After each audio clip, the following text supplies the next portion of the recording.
Bismillahirrahmanirrahim. Rabbi zidni ilma warzuqni fahma. Amin. Amin. Terima kasih doanya, semoga doa kita dijawab oleh Allah SWT. Baiklah, selanjutnya Ibu akan mengecek kehadiran Anda semua ya. Ketika Ibu panggil, silakan angkat tangan ya. Yang pertama, Gloria Dwi Putri. Ada Bu Lovena Marina Zahra. Ada Bu Melisa Haryanti. Ainul Mutia. Ada Bu Fani Putri Ramadhani. Ada Bu Natasha Wisnisa. Ada Bu Amanda Devina. Ada Bu Faridatul Fitri. Ada Bu Alvia Dirahma. Ada Bu Mutiara Maya. Ada Bu Indah Mahdia Fairuka. Ada Bu David Kurniawan. Ada Bu. Wanarni Agra. Ada Bu. Intan Maulina Nita. Ada Bu. Nisha Nurul Askia. Ada Bu Gilvana Safira. Ada Bu Alifa Maya Putri. Oke, baik, terima kasih semuanya hadir ya. Baiklah, anak-anak Ibu, sebelum kita mulai pembelajaran kita materi baru ini, maka Ibu akan memperlihatkan terlebih dahulu beberapa gambar. Nah, coba Anda semua perhatikan gambar yang tampil di layar ini. Kedua gambarnya, siapa yang bisa menyebutkan apa yang dilakukan pada gambar tersebut? Yang bisa menyebutkan? Silakan, Meli, silakan. Gambar Satu anak sedang belajar dan gambar dua anak sedang membantu orang tuanya memasak. Oke, tepat sekali. Beri apresiasi buat Meli semua. Nah, kegiatan pada gambar pertama itu adalah kegiatan belajar seperti kegiatan yang kita lakukan pada saat ini. Kegiatan kedua tadi seperti yang dibilang oleh Meli itu adalah membantu orang tua di rumah. Nah, anak-anak semua apakah pernah membantu orang tua di rumah? Pernah, Bu. Apa saja yang Anda bantu di rumah? Siapa yang bisa menyebutkan? Menyapu. Oh, menyapu rumah. Ada lagi? Mencuci piring, Bu. Mencuci piring. Fani, apa Fani? Melipat baju, Bu. Lipat baju. Oke. Ya, itu semua adalah kegiatan untuk membantu orang tua. Nah, kalau di sekolah selain belajar itu kita melakukan aktivitas apa saja? Meli, Piket, Bu. Piket kelas. Piket kelas dilakukan sendiri atau bersama-sama? Bersama-sama. Ya, betul. Nah, kemudian menurut Ananda itu mengapa kita perlu melakukan kegiatan-kegiatan tadi, kegiatan yang di sekolah tadi sama kegiatan yang di rumah tadi? Kalau di rumah tadi, kenapa kita perlu membantu orang tua? Siapa yang bisa menjawab? Oke, Nanda, silakan. Agar rumahnya bersih dan nyaman, Bu. Oke, betul sekali. Siapa lagi yang bisa menjawab? Kenapa kita perlu? Oke, Fani. Berbakti kepada orang tua, Bu. Ya, berbakti kepada orang tua. Nah, kalau di sekolah tadi kan ada kegiatan piket kelas, kemudian ada belajar, ada membuang sampah dan tempatnya juga. Nah, itu kenapa kita perlu melakukan itu di sekolah? Oke, Meli, silakan.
pembelajaran yang akan kita capai atau tujuan kita untuk mempelajari materi ini adalah yang pertama itu akan kita mengidentifikasi bentuk-bentuk norma yang berlaku di lingkungan keluarga dan sekolah. Nanti kita akan mengetahui dulu apa itu norma, hak, dan kewajiban. Kemudian yang kedua tujuannya adalah membandingkan hak dan kewajiban sebagai anggota keluarga dan juga warga sekolah secara tepat. Ketiga itu menganalisis hubungan atau keterkaitan antara hak dan kewajiban dalam kehidupan sehari-hari dengan benar. Baiklah, sekarang mari kita simak video pelajaran yang akan ditampilkan. Mereka adalah Ibu berharap Anda akan menyimak materi yang disampaikan dalam video pelajaran dan silakan dikeluarkan alat tulis tentunya. Nanti apa saja informasi penting yang ada di dalam video silakan dicatat agar Anda dapat dipahami. Baiklah, sekarang kita akan tonton video pelajarannya ya.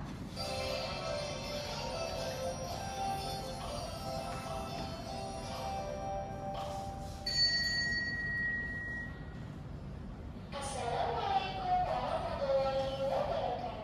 Hai semuanya, berjumpa lagi dengan Miss Imas. Di video pelajaran kita kali ini kita akan sama-sama belajar tentang hak dan kewajiban anak di rumah, di sekolah, dan di masyarakat. Teman-teman, ketika kita dilahirkan ke dunia, seorang anak pasti langsung mendapatkan hak yang harus dibagi oleh orang tuanya. Nah, seiring bertumbuh besar, anak akan dimulai dengan kewajiban yang juga harus dilaksanakan. Hak dan kewajiban ini harus dilaksanakan secara seimbang. Artinya, kita tidak boleh menuntut hak tetapi tidak melaksanakan kewajiban ataupun sebaliknya. Dampak negatif atau akibat jika hak dan kewajiban tidak dilaksanakan secara seimbang adalah mempertaruhkan hak dari orang tua, yaitu mendapatkan kasih sayang orang tua. Nah, setelah melihat ilustrasi gambar tadi, kita jadi tahu nih, hak itu apa ya? Hak adalah segala sesuatu yang layak dan pantas kita dapatkan atau kita terima. Sedangkan kewajiban adalah segala sesuatu yang harus kita kerjakan dengan penuh tanggung jawab. Oke, teman-teman, kita akan mulai pembahasan pertama kita, yaitu mengenai hak anak di rumah. Yang pertama, seorang anak berhak mendapatkan kasih sayang dari orang tuanya. Yang kedua, berhak mendapatkan pendidikan. Yang ketiga, seorang anak berhak mendapatkan waktu bermain dengan orang tuanya. Yang keempat, kewajiban anak di rumah. Yang pertama, seorang anak wajib berbakti kepada kedua orang tuanya. Yang kedua, wajib membantu pekerjaan rumah. Yang ketiga, wajib menyayangi anggota keluarga. Dan yang keenam, seorang anak berhak mendapatkan nilai dari guru. Seorang siswa atau anak juga memiliki kewajiban ketika di sekolah. Yang pertama, wajib mematuhi peraturan sekolah. Yang kedua, siswa wajib menjaga fasilitas sekolah. Yang ketiga, wajib menghormati guru dan karyawan di sekolah. Yang fasilitas umum. Yang ketiga, wajib betul-betul mana yang di sini sudah menyiapkan dulu video pelajaran kita kali ini. Semoga apa yang bisa kita sampaikan bisa bermanfaat. Ananda, kita sudah selesai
Nah, kemudian ini tadi belum ada disampaikan dalam video. Nah, norma itu terbagi menjadi beberapa jenis. Pertama adalah norma agama.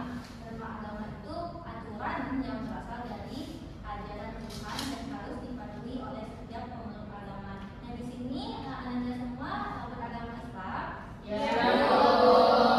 Berarti aturan yang kita ikuti itu berasal dari ajaran Allah SWT dan Rasulnya. Nah, contohnya itu beribadah sesuai agama masing-masing. Anda sholat, Anda mengaji, Anda berdoa sebelum dan sesudah belajar tadi. Nah, itu termasuk contoh norma agama. Kemudian norma kesusilaan. Nah, itu adalah aturan yang berasal dari hati nurani, dalam hati, dalam diri Anda semua, terkait dengan mana hal-hal yang baik dan juga hal-hal yang buruk. Contohnya Anda berkata jujur, kemudian ketika ujian nanti tidak mencontek. Nah, itu adalah termasuk contoh norma kesusilaan. Nah, mengakui kesalahan yang kita lakukan orang lain itu juga termasuk norma kesusilaan yang berasal dari hati nurani Anda. Nah, kemudian ada norma kesopanan. Nah, norma kesopanan itu adalah aturan yang mengatur perilaku agar kita sesuai dengan tata krama dalam masyarakat. Nah, contoh norma kesopanan itu mengucapkan salam saat bertemu, berbicara sopan kepada orang yang lebih tua. Nah, biasanya Anda kalau berbicara dengan teman, dengan orang tua, apakah sama atau berbeda? Berbeda. Nah, apa perbedaannya? Apa bisa mengatakan perbedaannya? Ada? Nah, perbedaannya ketika kita berbicara sama teman, biasanya kita lebih santai, kan? Kalau berbicara dengan orang yang lebih tua, tentu kita harus berbicara dengan lemah lembut dan menghormati orang yang lebih tua daripada kita. Nah, contohnya lagi adalah 3 kata ajaib, itu tolong, terima kasih, dan maaf. Itu termasuk juga norma kesopanan. Ketika kita membutuhkan bantuan orang lain, kita minta tolong. Pernah Anda mengucapkan tolong ketika minta bantuan teman? Nah, setelah dibantu sama teman, kita mengucapkan apa? Terima kasih. Ya, betul. Nah, kalau norma hukum itu adalah aturan yang dibuat oleh pemerintah dan bersifat mengikat semua warga negaranya, seperti mematuhi rambu lalu lintas, memakai helm ketika berkendara, tidak merusak fasilitas umum. Fasilitas umum itu termasuk fasilitas sekolah, ya, dan mencoret-coret meja atau membanting-banting kursi. Nah, itu termasuk juga norma hukum. Nah, itu tadi adalah jenis-jenis dari norma. Contoh norma di keluarga adalah menghormati orang tua, berbicara dengan sopan, menghormati pekerjaan rumah.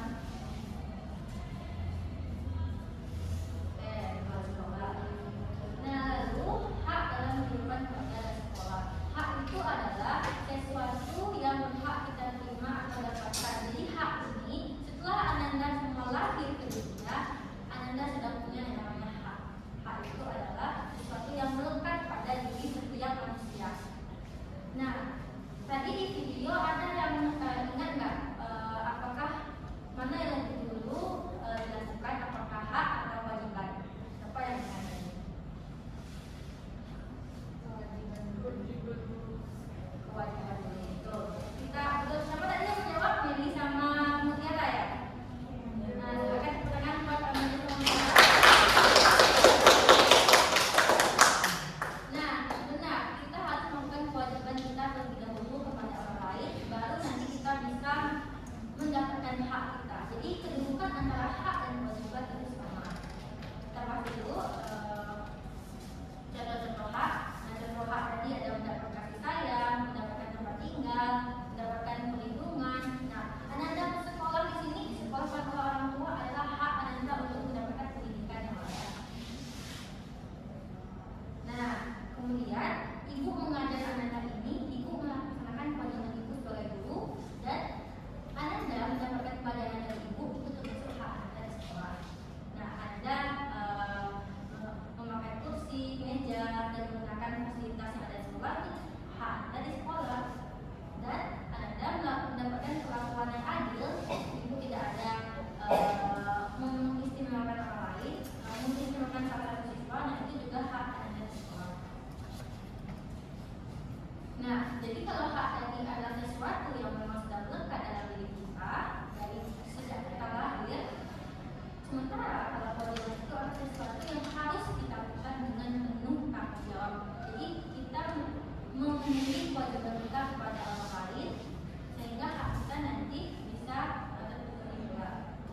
kewajibannya. Misalnya, Ananda punya teman yang non-muslim atau tidak beragama Islam?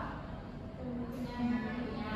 Nah, kewajiban kita tentu adalah menghormati agama yang tentunya kita tidak memaksakan agama kita Islam kepada teman kita itu. Nah, itu kewajiban kita untuk menghormati agamanya. Nah, dengan kita menghormati, dengan kita melaksanakan kewajiban kita tadi dengan menghormati agama kita juga mendapatkan hak kita. Dia juga menghormati agama yang kita miliki. Jadi benar yang dikatakan oleh Mary dan Mira tadi, maka kewajibanlah yang terlebih dahulu dilaksanakan agar kita dapat memperoleh hak kita. Nah, contoh kewajiban di sekolah, belajar sungguh-sungguh, mengerjakan tugas atau tahanan yang telah diberikan, menjaga kebersihan lingkungan kelas dan ketertiban kelas maupun lingkungan sekolah, itu contoh kewajiban. Nah, kalau di rumah tentu membantu orang tua, menjaga kebersihan rumah, dan juga menghormati setiap anggota keluarga. Jadi tidak ada beda-bedanya. Kakak pertama kita hormati, kakak kedua tidak. Semuanya harus dihormati secara adil, itu kewajiban kita.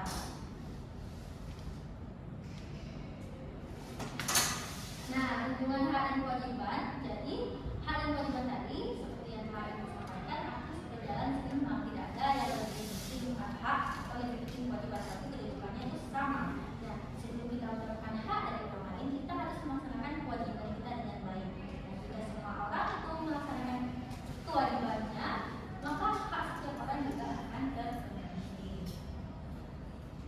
Nah, itu tadi. Baiklah, selanjutnya Ibu akan membagikan kartu, dan benar ini adalah kartu situasi namanya. Jadi ada beberapa peristiwa yang berhubungan dengan hak dan kewajiban di rumah dan di sekolah. Dan nanti masing-masing kartu itu tolong Ananda perhatikan dan Ananda analisis apakah itu termasuk hak atau kewajiban. Nah, baiklah, sekalian dengan membagikan kartu, Ibu juga akan membagikan LKPD, lembar kerja sekaligus, yang berisi tugas-tugas yang harus Ananda kerjakan. Nanti, kemudian menjawab pertanyaan-pertanyaan yang disediakan dengan benar. Bisa dimengerti? Bisa.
pakai keluarga itu termasuk hak di rumah kok.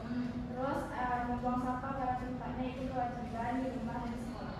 Oke, benar teman-teman? Benar. Sama soal IPA. Jadi satu orang lagi, siapa yang bisa? Satu orang lagi menyampaikan analisisnya.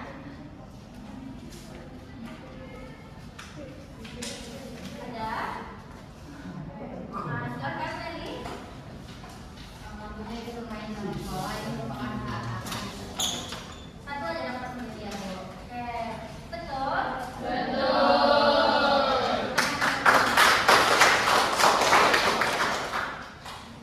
Nah, tampaknya anak-anak dan ibu semuanya sudah bisa untuk mengidentifikasi hak dan kewajiban berdasarkan satu situasi yang telah disebutkan tadi. Nah, sekarang ketika kita sudah membagikan LKPD, sudah ada yang membaca atau melihat LKPD-nya isinya tadi? Sudah. Nah, di situ kan ada materinya, ada kegiatan-kegiatan yang harus dikerjakan. Itu nanti Anda mengerjakannya secara berpasangan ya. Nah, analisis atau identifikasi tadi yang sudah Anda lakukan pada kali situasi nanti dipindahkan ke LKPD yang paling dibagikan. Nah, sekarang Ibu akan meminta Anda untuk duduk berpasangan. Jadi dua orang silakan berada di tempat duduknya. Ada yang berdiri? Ada, Bu.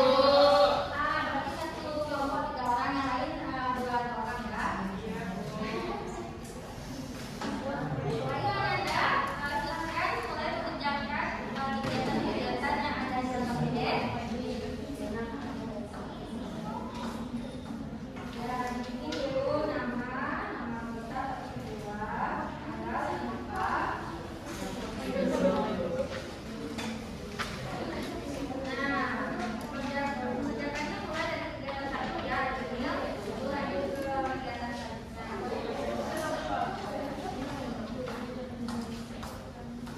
Fani sama Nata nanti hasil analisis kakinya dipindahkan ke sini ya, Nak.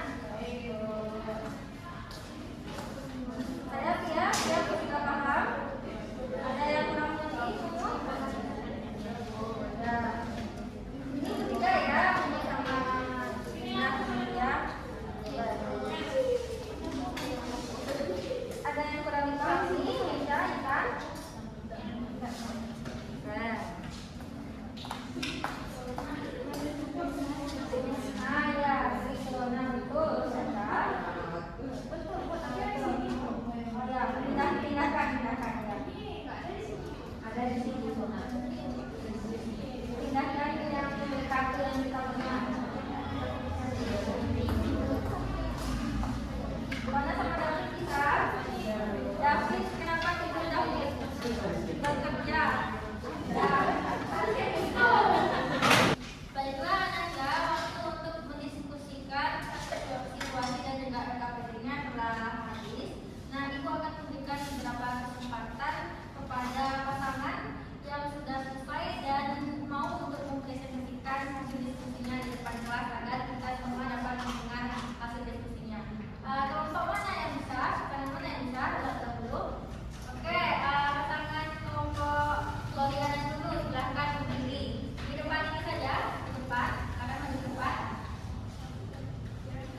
dilaksanakan yaitu menyelesaikan tugas yang diberikan oleh guru. Sekian hasil identifikasi dari kami. Terima kasih. Assalamualaikum warahmatullahi wabarakatuh. Waalaikumsalam warahmatullahi wabarakatuh. Nah, dari yang disampaikan presentasi dari Doda dan Ibu tadi, apakah ada dari Anda pasangan kelompok yang memberikan tanggapan terkait apa yang telah disampaikan tadi, atau mungkin ada pertanyaan atau yang berbeda dari punya Doda sama Ibu? Sama semua. Oke. Baiklah, untuk kegiatan kedua dari KPD atau mana bisa? Ibu, silakan yang identifikasi.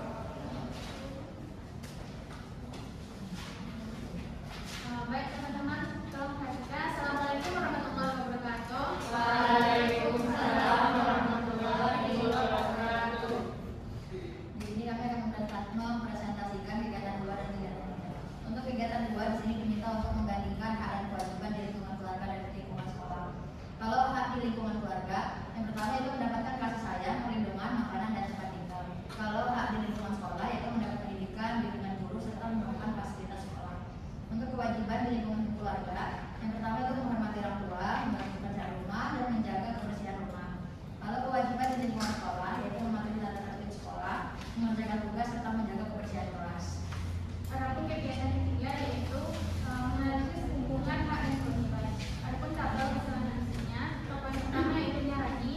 Hak yang diperoleh yaitu mendapat hak belajar dengan aman, kewajiban yang dilaksanakan, rajin belajar dan mengakhiri bulan, dan dampak yang ditimbulkannya yaitu haknya terpenuhi dengan baik. Poin kedua yaitu yang bagi, hak yang diperolehnya haknya kurang terpenuhi, kewajiban yang dilaksanakannya kurang menjalankan kewajiban, dan dampak yang ditimbulkannya mengalami hal-hal yang berbeda. Oke, sekian dari kami. Terima kasih.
sekali mendengar Baiklah Ibu sangat senang sekali mendengar pemahaman Ananda terkait materi yang kita pelajari hari ini, dan semoga Ananda dapat menyerapkannya dalam kehidupan sehari-hari dengan baik. Dan mungkin sekian pembelajaran kita pada hari ini terkait dengan materi hak, norma hak dan kewajiban.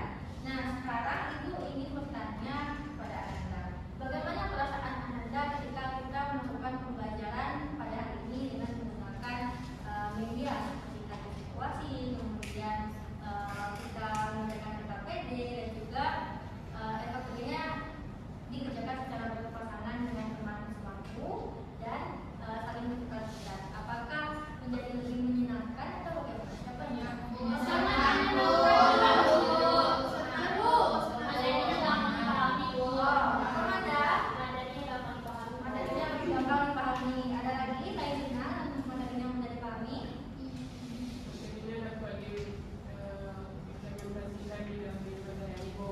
jadi materinya nanti kita bisa implementasikan ke depan dari hari. Nah, kenapa dipilih setelah pasangan tentu nanti menumbuhkan rasa kerjasama Ananda dengan temannya, terus juga melatih kemampuan Ananda untuk berkomunikasi di depan kelas tadi.